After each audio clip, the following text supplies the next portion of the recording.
Muita gente acha que o advogado entra no final do deal para validar o que já foi decidido. A realidade é que muitas das decisões que mais impactam valuation, governança e acesso a capital são tomadas muito antes e muitas vezes sem que ninguém perceba. No episódio de hoje, a conversa é sobre onde essas decisões nascem, quando elas viram problema e como o assessor jurídico participa disso muito mais cedo do que a gente às vezes imagina. Meu convidado de hoje construiu uma carreira com uma clareza rara mesmo entre os profissionais de elite. Ainda no vestibular, ele já sabia que queria trabalhar com o mercado de capitais. A dúvida nunca foi sobre o destino, mas qual ferramenta seria mais poderosa para navegar nesse universo. Ele escolheu o direito como a lente mais completa para entender empresas, capital, governança e transações complexas, e ao longo dos últimos 18 anos ele assessorou algumas das operações mais relevantes no mercado brasileiro e internacional. Sempre em transações complexas de alto impacto e alto valor estratégico. A sua atuação é reconhecida inclusive pelas principais publicações jurídicas globais e pelos pares como uma referência em M&A. Ele se formou pela FGV Direito de São Paulo, tem mestrado pela USP, LLM pela Harvard Law School e é autor e coautor de diversos livros e artigos que ajudam a mudar essas discussões sobre direito societário e mercado de capitais no Brasil, além de atuar como professor convidado em algumas instituições. Agora, o que pouca gente sabe, que está fora do currículo, é que ele é um judoca faixa marrom, pai da Olivia, e tem uma obsessão quase técnica por café. Não estou falando só de beber não, mas entender o grão, o método, a extração e até sobre como avaliar café. E talvez o dado mais curioso da sua história seja que em determinado momento da vida ele foi aprovado para entrar em todas as principais universidades dos Estados Unidos. Rafael, bem-vindo ao Papo de M&A. Prazerzaço ter você aqui com a gente hoje. Prazer é meu, obrigado por me receber. Imagina. E para a gente começar e até te dar chance de falar um pouco dessa sua carreira aí, que tem sido longa, e também tem alguns cases interessantes. O que você, quando você olha para M&A, né? O que ninguém te contou sobre como construir carreiras em M&A, mercado de capitais, e que hoje, depois de muitas transações, para você faz muito sentido? Estou aprendendo ainda. Estamos em construção. Realmente, enfim, já quase mais de 18 anos aí trabalhando com transações, isso vai dando uma experiência interessante. Eu acho que olhando para trás, né, a minha carreira, pelo menos acho que cada um tem a sua dificuldade, né? Eu gosto muito da frase que todo homem ele está lidando com a sua própria batalha, né? E eu acho que na minha carreira talvez o fator mais importante tenha sido perceber que M&A é uma atividade humana. É muito difícil tirar o componente humano das decisões, da forma como o consenso é criado, as decisões como elas são tomadas.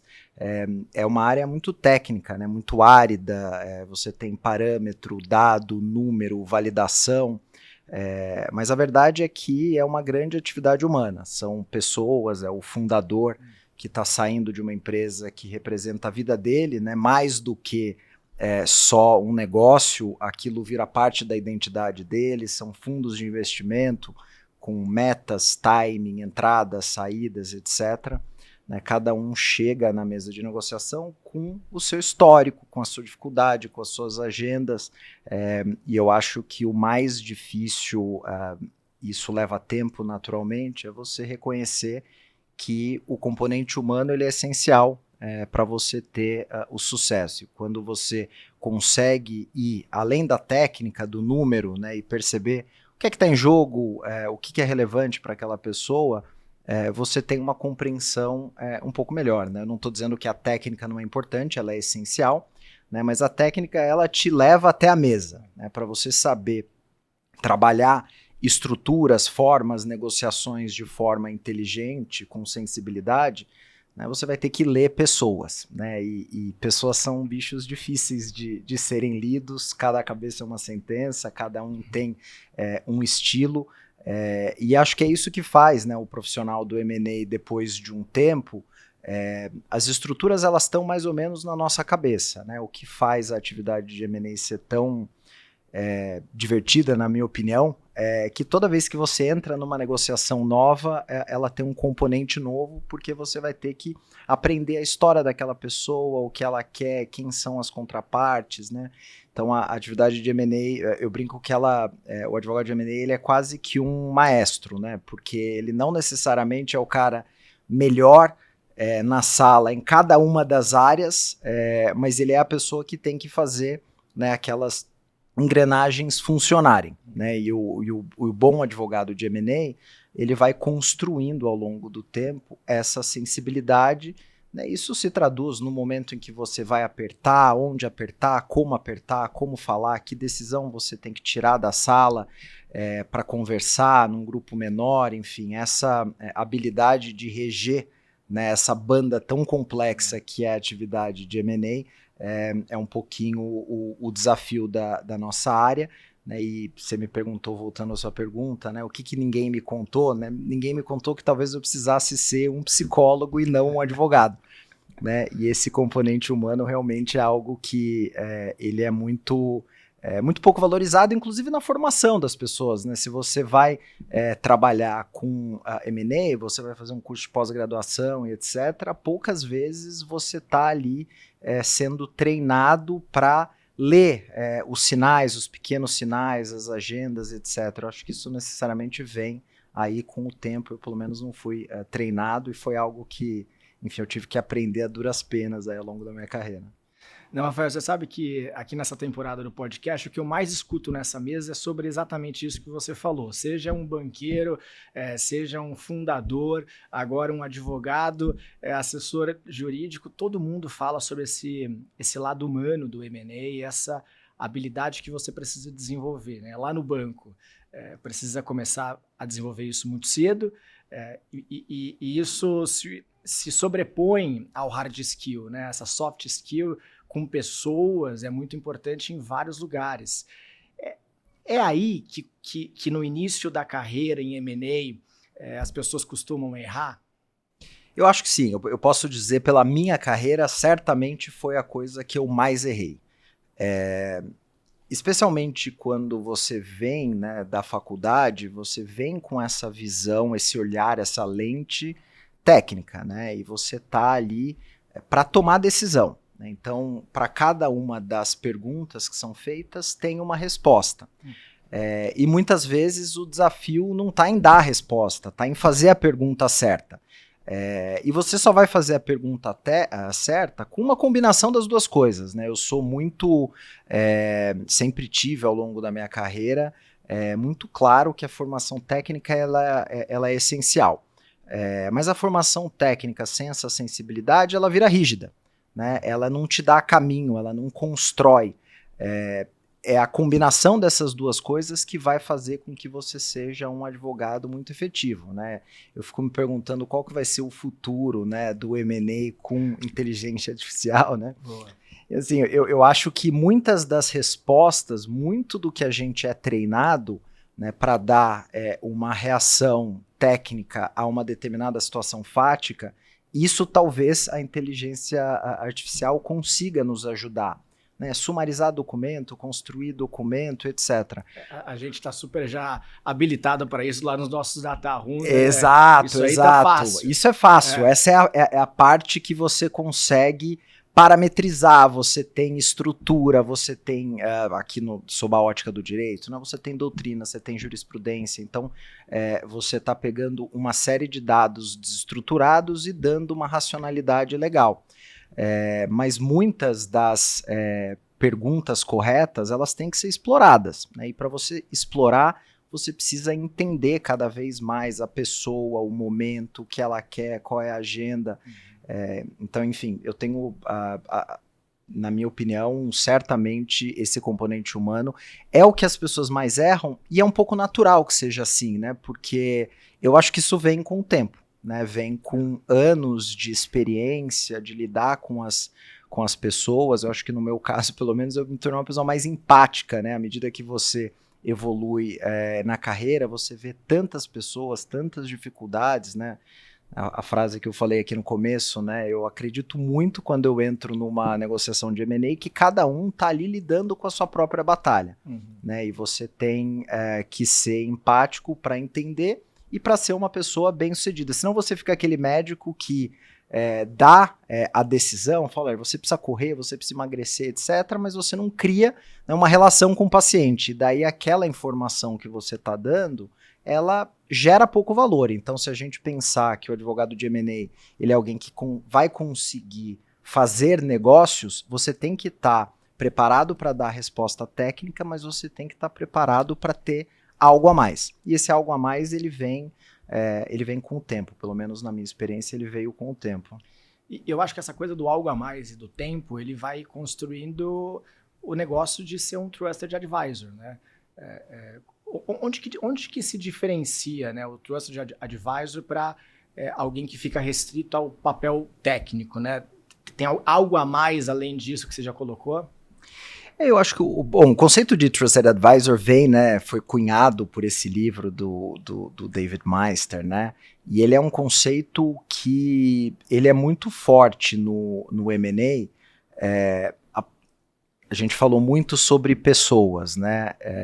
E quando você recebe do cliente uma determinada demanda e você começa a efetivamente entender o que é que está por trás daquilo, o cliente, eu recomendo a leitura do livro do David Meister, né? Ele tem até uma fórmula, né, de como construir a sua carreira para ser um Trusted Advisor, bem à la americana, né? Eu não gosto muito dessas fórmulas, mas ele é interessante como uma referência, né? E ele fala, olha, uma das coisas mais difíceis do Trusted Advisor é efetivamente você tirar o ego, tirar o eu da equação e efetivamente colocar, né, o cliente na ponta final da experiência, do resultado. Então, assim, eu acho que na minha cabeça, né, o conceito do Trusted Advisor, ele não necessariamente a pessoa que carrega todas as respostas, até porque é impossível, né? A gente tem, né, o mundo está ficando muito, muito, muito regulado, né? Então você tem, né, uma inflação legislativa muito grande, é absolutamente impossível você ter todas as respostas, mas ele é certamente a pessoa na sala que mais conhece aquele cliente, né? Isso faz toda a diferença, porque a partir do momento em que você está dando esse passo adicional, você começa a ajudar o cliente a tomar risco, você consegue orientar o cliente, né, a como se posicionar, onde se posicionar, né, o que é razoável, o que não é razoável, e o cliente, em última análise, né, de novo a gente está falando, né, de inteligência artificial, muitas vezes ele vai encontrar a resposta, né? Puxa, qual que é a solução para um direito de liquidez? Você vai colocar um tag along numa cláusula, né? O que ele está buscando é um pouco mais do que isso, né? O quanto isso se coaduna com tudo que ele está buscando ali, o quanto a pessoa que está do lado dele vai compartilhar com ele esse risco, né? A gente está... É muito difícil que advogado ele foi construído sob uma lógica de não tomar risco, né? Advogados são avessos a risco.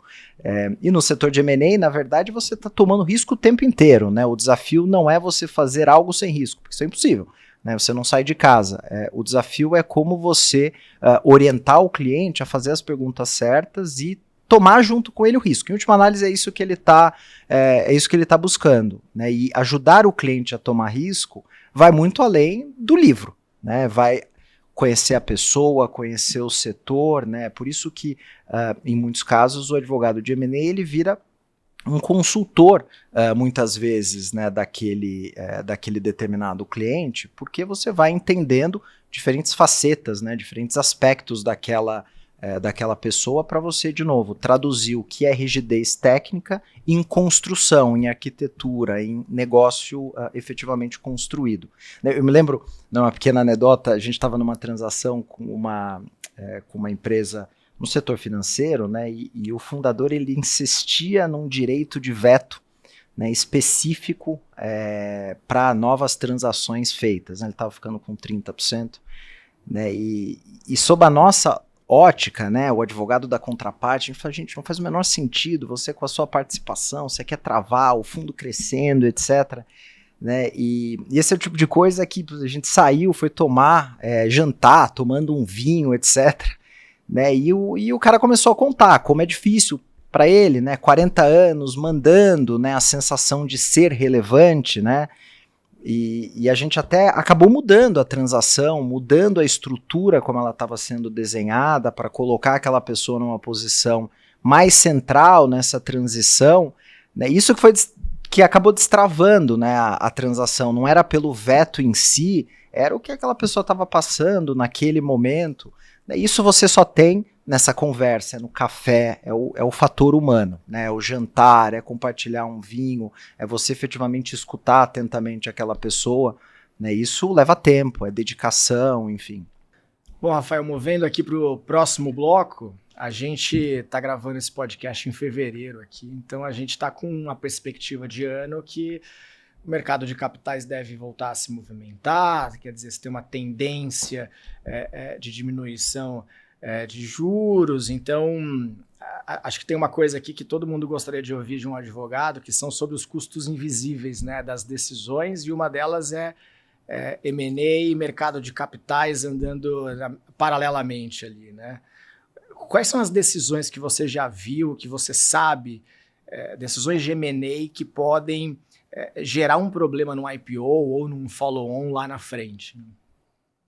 A gente passou aqui no Brasil alguns anos em que a gente tinha atividade de M&A baixa, mercado de capitais baixo, porque eles são setores que se retroalimentam, né? É bem verdade que muitas vezes o M&A ele é uma saída para, enfim, necessidade de capital, mas se você não tem players importantes, fundos de private equity com perspectivas de saída, a atividade de M&A naturalmente vai cair. Né? E o M&A, o IPO, ele é um momento muito binário, né? Ou vai ou não vai, ele é muito rápido, as janelas elas são muito rápidas, né? E o que a gente vê é que muitas empresas, né, especialmente empresas que fazem tese de consolidação, elas acabam tendo estruturas excessivamente complexas, estruturas de capital complexas, direitos de liquidez complexos, sócios com momentos de saída diferentes, desalinhados. Essas conversas elas precisam ser tidas muito antes de você engajar um banco para fazer um processo de IPO, porque no processo de IPO ele é intensivo, ele é rápido, ele precisa acontecer em alguns meses, porque senão a janela não fecha. Né, e a gente teve experiências, né, no escritório de empresas que queriam sair a mercado, mas precisava fazer reorganização societária, precisava emitir ações e estruturas de capital que eram muito complexas. Para você fazer tudo isso, né, com a pressão de filings, prazos, etc., é realmente muito difícil. Né? E empresas, eu comentei, empresas que fazem consolidação, é muito comum que a maquininha, né, do M&A, ela vá acomodando, né, para cada um dos compradores, né, de novo, cada cabeça é uma sentença, né, existe uma tendência para você viabilizar o negócio, você ir acomodando, você dá um direito aqui, um direito acolá, né, uma preferência de liquidação, um direito de veto, etc., porque lá na frente, né, o M&A é uma atividade que ela é eminentemente otimista, né? Ninguém faz um M&A imaginando o pior. E nessa aura, né, de otimismo, quando chega no momento em de você colocar todo mundo dentro do cap table de um veículo, que vai ser o veículo listado para todo mundo ter liquidez, isso pode se tornar um problema grande, né? Você consolidar empresas, emitir participações, stock option, liquidar stock option, toda essa complexidade ela precisa ser pensada antes. Né? E tem um segundo componente, que é o componente de preparação. Um IPO ele começa, né, ele é, na verdade, o ápice de um processo de construção. E ele é um processo de construção de empresa, de tese, mas ele é um processo de construção de institucionalidade, de governança. É muito difícil, especialmente com o estágio, né, de maturidade do mercado de capitais, né, uma empresa, para ela se sustentar como uma companhia aberta, ela tem que estar preparada com uma série de financials, auditoria, governança, comitês obrigatórios, né, e isso leva tempo. É muito fácil você pegar lá no meu escritório, se você entrar lá no nosso sistema de documentos, vai ter um monte de regulamento de comitê, tem um monte de coisa lá pronta, né? O desafio é você introduzir isso dentro do dia a dia da empresa, ou seja, aquela efetiva governança, ela ser levada em consideração para que depois você tenha um paper trail para você mostrar para o mercado como é que foi o processo de tomada de decisão, você ter coleta de informações para você publicar, né, as informações relevantes nos termos da regulamentação do mercado de capitais. Então tudo isso precisa ser construído muito antes. Se você não pensa no momento em que você tem as janelas de mercado, vira aquele desafio. As melhores experiências que a gente tem tido no escritório são as empresas que fazem esse processo muito bem pensado antes. E uma empresa, para ter a disciplina de pensar em tudo isso antes, normalmente é uma boa empresa. Né? São empresas que já estão no estágio de estruturação. Os próprios fundos de private equity, eles são muito bons nisso, especialmente fundos que têm, né, um histórico de saída bem sucedido, eles trazem, né, o dinheiro junto com o smart money, né, ele traz essa experiência e tudo isso tem que ser pensado antes de uma saída de mercado, que é, né, um momento muito particular, muito rápido, muito binário na vida dessa empresa. Em quais situações que o dual track, né, parece uma boa ideia na teoria, mas na prática vai criando complexidades para a companhia no médio e longo prazo ali? Se você olha a literatura econômica, existem dados sólidos que mostram que o dual track pode efetivamente drive preço. Né? Então você ter as duas janelas, uma brigando com a outra, você tendo um grau saudável de competição, é realmente uma estratégia que pode funcionar. Agora, ela não é para todo mundo, né? O dual track, ele tem que ser uma opcionalidade de verdade. Então, você tem que estar disposto a efetivamente seguir essas duas rotas, você tem que estar preparado para essas duas rotas. Elas não são idênticas, os objetivos eles são diferentes, as estruturas são diferentes, e se você não está preparado para seguir as duas coisas, ele sai de uma opcionalidade e vira uma complexidade apenas. Né? Não é incomum você ter estruturas de dual track que a própria empresa ela fica perdida na transação. Né? Para quem está nos ouvindo e não sabe o que é dual track, né? Dual track é o caminho de você seguir para um M&A ou um IPO e você segue essas duas estruturas em paralelo. E elas são complexas. Né? Se você está fazendo uma operação de mercado de capitais, você está fazendo uma auditoria de mercado de capitais, um disclosure de mercado de capitais, você está fazendo financials, enfim, conforto de auditores, etc., para mercado de capitais. O M&A, ele claro que tem algum overlap, mas o M&A ele vai ter outro driver, né? Você vai estar fazendo uma auditoria de M&A, você vai estar negociando contratos específicos de M&A. Então a empresa precisa ter braço, precisa ter time e ela tem que estar aberta, né, essas duas alternativas. Né? A gente fez já há alguns anos, quando o dual track ainda era uma opção né, no Brasil, a gente fez uma tentativa de dual track e durante o processo, né, os bancos venderam, né, a ideia de um dual track, como eu falei, né, tem evidência sólida que funciona, mas existia, né, uma preferência, né, no management da companhia por um IPO. E isso começou a se mostrar no processo. Né? As pessoas elas têm 24 horas, e daí a informação que ia para o banco, para o IPO, chegava antes do M&A. Né? As reuniões no M&A ia o gerente com os investidores, ia o diretor. E apesar delas terem engajados, né, até no escritório a gente estruturou times diferentes para dar vazão às questões, né, muito rapidamente nas entrelinhas ficou claro que existia um caminho preferencial e que os fundos que estavam bidando, gastando dinheiro, fazendo diligência, etc., estavam ali para, na verdade, drive preço para o IPO, que era o caminho. Então não era opcionalidade, né, era complexidade pela complexidade. Né, e nesses casos, se a empresa ela não tem um time muito robusto, né, em algum momento você começa a fazer escolhas, né, e essas escolhas elas aparecem. Quem vai, a agilidade da resposta, que tipo de interação você tem com o investidor, etc.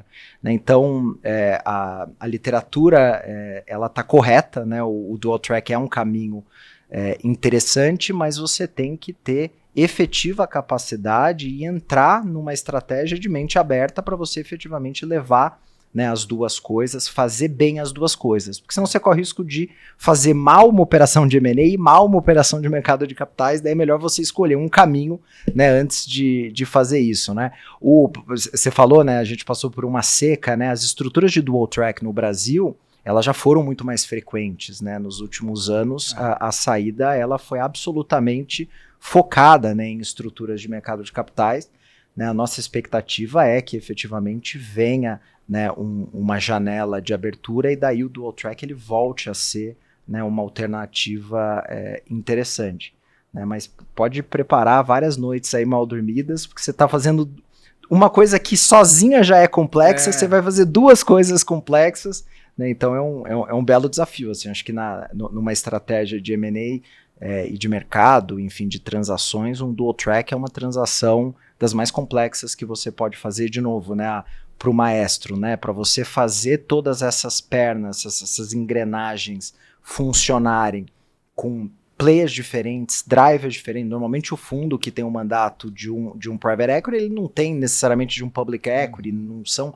coisas que são efetivamente complementares. Você vai estar discutindo com pessoas diferentes, agendas diferentes, né, então é efetivamente uma transação das mais complexas aí que você pode fazer. Ô, Rafael, sabe que aqui no podcast, inclusive, a gente tem o episódio do Pedro Fiuza, CEO da Servitec, e que ele conta como é que foi o caso dele numa dual track, em que ele tomou a decisão ali junto com o sócio de vender para a Vibra Energia. Ele contou essa história aqui na mesa, então acho que é super válido de resgatar esse episódio dele. Porque ele conta um pouquinho de como é que foi a tomada de decisão dele, a cabeça dele, dos sócios, para falar, não, a gente prefere se associar a um estratégico que é muito maior, é estratégico, etc., do que ir para um caminho de IPO aqui. Como é que você, nem tínhamos combinado isso aqui, mas ouvindo você falar, como é que você aconselha um cliente nesse momento, quando você está percebendo que está virando uma complexidade, e que eventualmente você até enxerga aquilo como algo negativo para aquele cliente, né? Como é que você chega a esses termos e que tipo de tato aí você costuma traçar? É difícil ter essa conversa, né? Eu acho que o Trusted Advisor, ele é sobre isso, né? Sobre você ter essas conversas difíceis com o seu cliente. É uma discussão super delicada, né? Porque muitas vezes significa você dizer que o time não tem condições, que o time não está preparado, o time da empresa não está preparado, ele não tem gente o suficiente para fazer esse processo, e chega uma hora que, se você efetivamente está comprometido ali com o sucesso da transação, você precisa ter essa conversa ali muito difícil com o seu cliente, né? A estratégia de dual track, ela pode ser, inclusive do ponto de vista financeiro, muito interessante para os advisors, né? Para o advogado que está lá, ele está fazendo um IPO e um M&A, ele está cobrando pelas duas coisas, né? O que o Trusted Advisor vai fazer nesse caso é, de novo, tirar o eu, pensar no resultado final e ter, no limite, essa conversa dura com o cliente. A gente já teve, né, situações em que não necessariamente isso nunca aconteceu, que a gente falou que um dual track não funciona, mas a gente já teve conversas com o cliente que ele não tinha capacidade interna de tocar um M&A. O time que estava tocando o M&A não tem condições de continuar tocando porque ele tem 1 milhão de outras coisas, né? Você bota lá o CFO, o cara toca tudo, né? Do alfinete ao foguete, fica na mão dele, não dá vazão, e assim, a gente precisa estar em alguma medida, efetivamente, em grande medida, comprometido com o resultado, né? O advogado de M&A, você perguntou sobre o cara que dá a técnica e o cara que vira o advisor.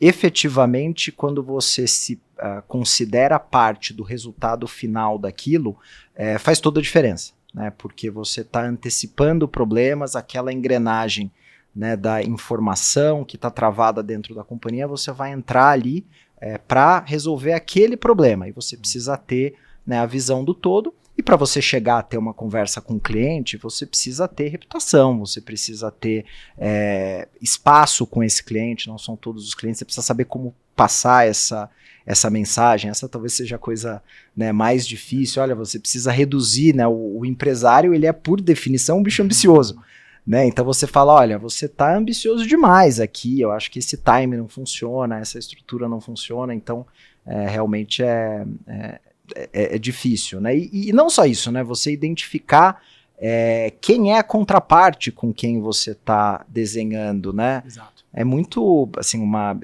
eu tô louco para escutar esse episódio, para escutar um pouquinho dele, como foi esse processo de tomada de decisão, porque você fazer um IPO e fazer um M&A são bichos diferentes, mas fazer um M&A, a depender da sua contraparte, também é totalmente diferente, né? Quem que é o melhor fit para aquele momento da empresa, para aquele perfil de empreendedor, para aquela determinada empresa, puxa, ela precisa de um estratégico, né? Ela precisa de alguém que vai ajudar a burilar o negócio, ou não, ela já está num negócio super legal, ela precisa de growth mesmo, ela precisa de alguém que vai injetar capital. Então, para além, né, das decisões técnicas que você vai tomar, né, como a gente faz isso todos os dias, a gente já viu perfis muito diferentes, né? E a gente tem essa temperatura e naturalmente durante o dia a dia o que a gente tenta trazer para o cliente é justamente essa visão, né? É trazer um pouquinho além do que está no livro, né? O cliente ele acaba contratando o advogado pela resposta técnica, mas pelo guidance, né? Pelo vender um pouquinho da sua experiência, né? E fazer o papel de um conselheiro ali na estrutura. A conversa aqui tá super interessante. Acho que a gente passou aqui suas recomendações sobre o Dual Track, mas também tem uma outra coisa que é a realidade de muitas empresas no M&A puro ali, né? Que é a história do private equity para o estratégico, né? Como é que essas leituras de mercado não pode ser muito simplificado, precisa ser observado na sua profundidade. E aí, do ponto de vista jurídico, e até de governança, o que muda de verdade quando o comprador é uma PI versus quando o comprador é um estratégico? Podem ser bichos muito diferentes, né? Acho que são transações muito distintas, né? Óbvio que a gente vai trabalhar com modelos mentais padrão. Tudo isso, existem variações, mas eu acho que esses modelos mentais nos ajudam até a identificar se aquilo é um private equity tradicional, se é alguém que traz uma cabeça diferente, né? Mas quando a gente está falando de um estratégico, né, o estratégico ele está usualmente com uma cabeça de sinergia, integração, integrar aquilo dentro da base de produto maior dele, né? Então a gente está falando de alguém que vai buscar muito mais controle operacional, controle do dia a dia, ao passo que um private equity ele compra empresa, mas sobretudo ele está comprando uma tese de saída, né? O private equity só funciona se ele tiver boas empresas que ele consegue vender, né? Não é uma estratégia necessariamente de keep and buy para sempre, né? Então a cabeça do estratégico tende a ser um pouco mais de longo prazo dentro do desenvolvimento do que um de private equity. E isso vai se traduzir nos documentos, né? O fundo de private equity ele vai estar muito focado em liquidez, em disciplina de capital, em eventualmente controlar financials, ter opcionalidade de saída, né? Ao passo que o estratégico ele vai trazer uma outra cabeça, uma cabeça de governança, de integração, de poder introduzir linha de produto ou absorver linha de produto, né? Então são cabeças muito diferentes. Agora, você precisa tomar muito cuidado, porque, de novo, isso é um modelo mental ideal, né? Os fundos de private equity, especialmente à medida que você vai amadurecendo o mercado, eles vêm em diferentes cores e sabores. Né? O fundo de private equity ele pode, né, ser efetivamente um sujeito que vai dar um pouco mais de autonomia para o founder, mas isso não necessariamente é verdade, né? Existem fundos que são extremamente ativos ali no dia a dia, e na negociação, né, eu me lembro de um cliente que acabou virando amigo, né, ele vendeu, né, quando você olha, né, os documentos, o fundo de private equity ele vai estar controlando grandes decisões, estrutura de capital, incentivos, management, ele possivelmente vai dar autonomia operacional para o founder, que é o sujeito que sabe tocar o negócio, etc. Né? Só que à medida que o business ele vai ficando mais maduro, são essas decisões que importam, e o fundo de private equity sabe disso, por isso que ele pediu. Né? E daí esse meu amigo falou, eu achei que eu tinha, né, buscado um sócio, eu busquei, na verdade, um sócio que entende muito mais do negócio, que é muito mais sofisticado do que eu achei que ele ia me dar total autonomia para fazer o negócio. Então, assim, a aparente, né, liberdade que o fundo de private equity vai dar, ela tem que se refletir ali efetivamente no documento. Você precisa entender as pessoas, né? Eu costumo brincar que se faz muita diligência na empresa, no preço, etc., mas você faz muito pouca diligência no seu sócio. Né? É muito comum um founder estar negociando e ele nunca foi a mercado conversar com outras investidas, né? Qual que é o perfil, como que é a tomada de decisão, qual que é a agilidade na tomada de decisão, né? O dinheiro é uma decisão one-off, a governança ela é uma decisão de longo prazo, né? E ela pode efetivamente acabar com uma determinada empresa, né? Se você tem um determinado perfil de founder que ele está acostumado a fazer negócio de uma forma, em setor você precisa tomar decisões muito rápido, ele entra num fundo grande com várias amarras, isso efetivamente pode ser um problema. Né? Então, essa, aliás, é uma recomendação que eu dou para todos os meus clientes. Né? Você tem que discutir preço, mas o preço é uma decisão ali de entrada. Você tem que discutir muito a governança, tem que saber quem é o seu sócio, quem é o perfil do seu sócio, né? Outras experiências com fundos, com empresas investidas daquele fundo, né? Porque isso vai, de novo, orientar e vai ser uma bússola para você saber o que você tem que apertar no documento, que tipo de compromissos contratuais você tem que ter para que esse casamento efetivamente funcione. Se não é uma decisão, né, de trazer alguém com um valuation melhor do que outro, né, essa é uma decisão que, pura e simples, sem considerar contexto, governança, etc., ela é uma decisão míope. Né? Então é por isso que em processos de M&A, quando você está em processos competitivos, a tendência, quanto mais sofisticado você vai ficando numa transação, é que você discuta preço, né, mas você discuta a característica de sócio, o que ele está buscando para aquele negócio. Isso eu diria que é tão importante ou mais do que o valuation que você está disposto, especialmente para um founder que normalmente ele não está, né, fazendo uma transação de 100% agora, ele está pegando um dinheiro porque ele quer um exit lá na frente. Então ele tem que construir, ele precisa de um parceiro para construir isso efetivamente. Idem para estratégicos, né? Acho que as empresas elas têm características, governanças, formas de fazer o negócio diferentes, né? Isso precisa ser muito bem desenhado ali dentro do documento. De novo, a gente não está falando nada de técnica jurídica, a gente está falando, na verdade, de negócio, de dia a dia, de experiência com essas transações para a gente ir um pouquinho além do óbvio, né? Além do raso de, olha, você vai fazer um contrato de compra e venda com determinados direitos de liquidez. Né? O direito de liquidez, por si só, ele não significa nada. Né? Um tag-along e um drag-along, ele pode ter um significado numa transação e outro em outra transação. Então, isso precisa ser muito dosado a depender das características do negócio, e é isso que faz o M&A ser tão divertido, né? Não tem uma resposta pronta. Não, sem dúvida. E aí, pensando até... Acho que você está entrando, você explorou bastante onde que potencialmente os founders podem se iludir, né, com o comprador, mas tem uma outra coisa que é o que o assessor jurídico percebe antes do financeiro, né? O que você já consegue traçar, olhar, quais são as dicas que vão surgindo ali que ainda não apareceu na modelagem? Bom, eu vou vender o meu peixe aqui, né? Eu acho que talvez os advogados percebam antes, talvez da maioria das pessoas, se você tem a transação na mesa ou se você não tem. Normalmente, né, a atividade de M&A, ela é uma atividade, como eu falei, por definição otimista.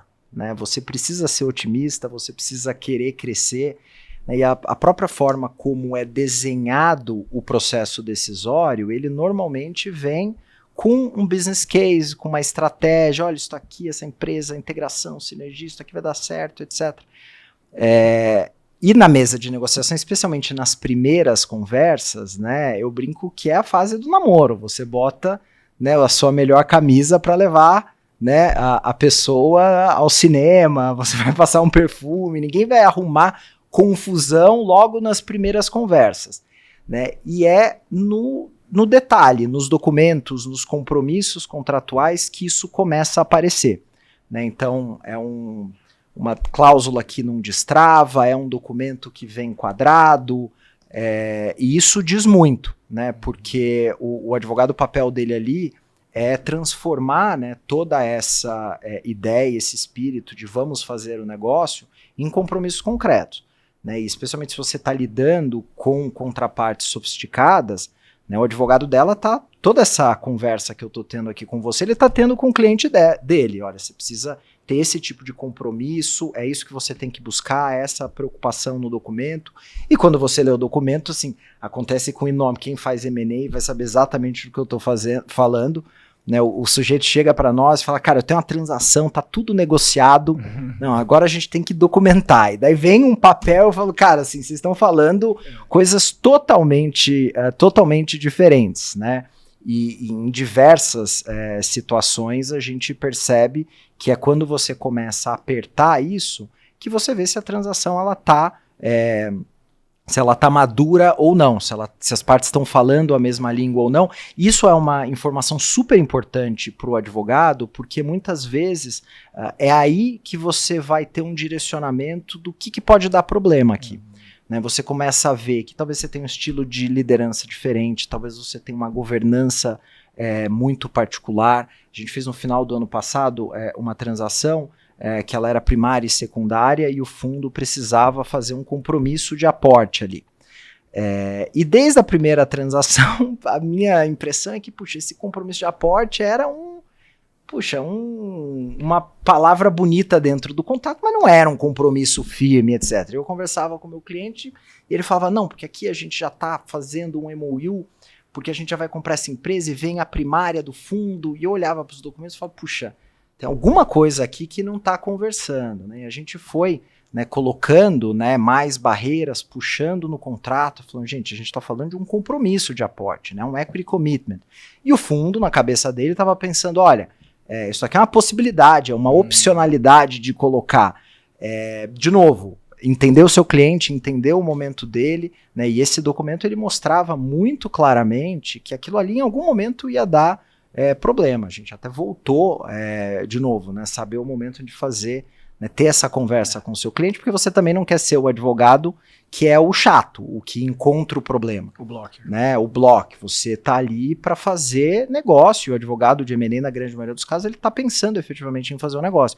Mas aí você começa a extrair nas entrelinhas esses pequenos desalinhamentos, né, e aí que você tem que efetivamente focar. Então, assim, acho que o advogado de M&A talvez veja antes de todo mundo que você ainda tem um longo caminho pela frente até você ter um deal na mão. Rafael, agora indo para o nosso último bloco aqui, acho que a gente está com uma ideia aqui de trazer um pouco desse novo ciclo do M&A, né? A gente pretende traçar aqui o que vai acontecer com os nossos convidados esse ano em M&A. E aí acho que pensando na coisa do velho e novo ciclo de M&A, lições aprendidas, o que os últimos anos de juros altos e tudo mais ensinaram em termos de disciplina para o M&A, né? Quais foram os aprendizados que vão orientar esse próximo ciclo quando eventualmente o crédito estiver um pouco mais barato e voltar? Eu acho que não tem, é quase que impossível você não ter disciplina de capital com o dinheiro tão caro. E eu acho que a dinâmica das transações, estando ali à frente das transações de M&A, com o dinheiro muito caro, as premissas elas são duplamente importantes, né? Você tem muito pouco espaço para fazer a transação dar errado, e isso faz com que você tenha uma disciplina, né, por toda a cadeia, todo o ecossistema do M&A, seja na negociação do contrato, na diligência, na definição, alinhamento de premissas. Isso a gente vê com muita clareza quando você tem tempo.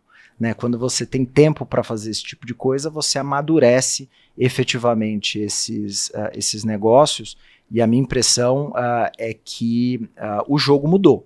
Né? A gente está, mesmo que você tenha um cenário de crédito e de dinheiro mais barato, né? Eu acho que aquela pujança de se fazer negócio, especialmente no mercado de tech, né, comprando PowerPoint, etc., acho que esse é um cenário que acabou. Então eu acho que a gente vai carregar aí pro novo ciclo. Acho que essa disciplina de capital e essa disciplina nas transações que a gente tem visto aí nos últimos anos, em que fazer M&A era uma atividade muito dolorosa, dado, né, o custo de capital. Eu já peguei, enfim, a gente vai ficando velho, eu já peguei muitos ciclos, né? Então quando eu comecei a trabalhar em 2007 e 2008, o Brasil fazia 60 IPOs, 70, né, IPOs, e a gente via muito claramente isso, né, a qualidade do ativo que vai chegando ao mercado, ela vai caindo, né, não necessariamente o Brasil tinha 70, 80, 90, 100 empresas que estavam naquele momento tentando ir a mercado, que estavam prontas, que fizeram a lição de casa antes, que a governança estava montada. Então nesses momentos, né, de dinheiro mais caro, todo mundo pensa duas vezes, e eu acho que esse pensar com mais calma nessas transações é algo que a gente vai carregar para esse novo ciclo. Hein? Bom, Rafael, legal, indo para eu faço duas perguntas aqui sempre para todos os convidados, né? E é muito interessante ver que cada convidado tem uma perspectiva diferente, né? E aí, a primeira pergunta para finalizar aqui o episódio é o seguinte: você sentou hoje na cadeira de um conselho que está olhando para um M&A, né? E está nessa discussão. Qual que é a tua pergunta, teu conselho, tua provocação antes de ver qualquer número? O que tem que acontecer para esse deal dar errado? Boa. Eu acho que uma das, como eu te falei, né, a dinâmica do processo de tomada de decisão no M&A, ele tem uma tendência a ser excessivamente otimista. Pela forma como a governança é montada, pela construção da tese, etc. E eu sempre acho que tem um pouco a ver com a minha formação, né? Até acho que uns 2 anos atrás a The Economist escreveu um artigo curioso, né? Por que todo mundo deveria pensar mais, por que todos os administradores deveriam pensar mais como advogados, né? Essa disciplina de cuidar de todas as suas bases, né? E pensar em todos os caminhos em que isso pode dar problema, é efetivamente uma boa forma de você construir e validar a tese, né? O M&A ele tem que funcionar, né, não só quando o vento está soprando a favor, né? Ele tem que ser uma estrutura que para de pé quando você tem soluços dentro do mercado, né? Acho que não necessariamente uma Selic a 15 é um soluço esperado, mas soluços ao longo do processo, o M&A ele tem que parar.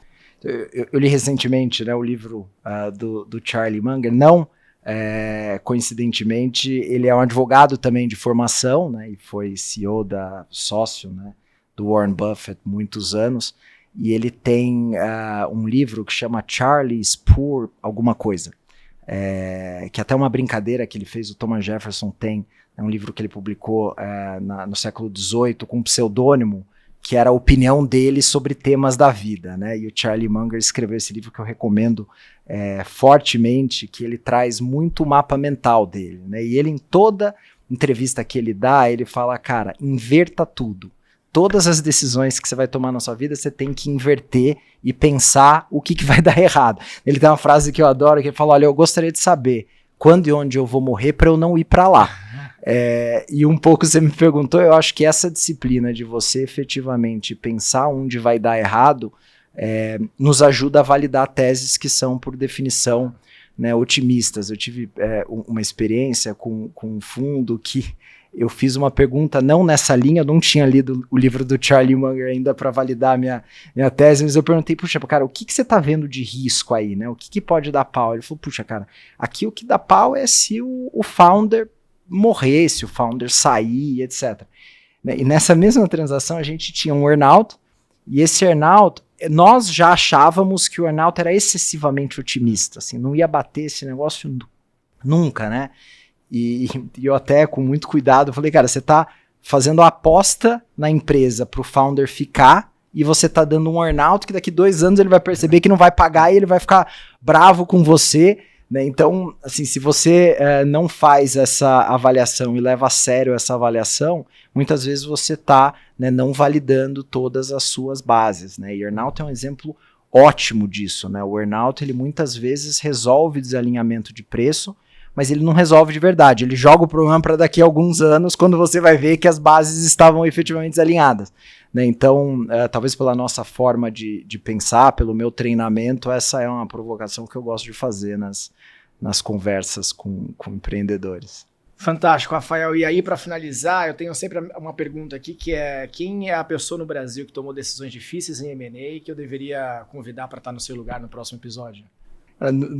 É difícil não pensar nos últimos anos em pessoas que estavam trabalhando com special situations. Eu acho que você tem que conversar com alguém que esteve aí à frente das principais, né, reestruturações de empresas e deals estressados, etc. Então eu vou te dar o nome do Guilherme Coelho, que é um cara incrível de special situations. Ele teve envolvido em Azul, em Oi, em todas as confusões que você pode imaginar aí. Ele está envolvido. Ele é o cara que as pessoas chamam quando as premissas se mostram não verificáveis. Então acho que é legal bater um papo. Espero que ele traga aí a experiência de quem lidou com M&A em mercado com crédito caro. O que tem aí de história para contar de pepino no mercado não tá escrito. Muito bom.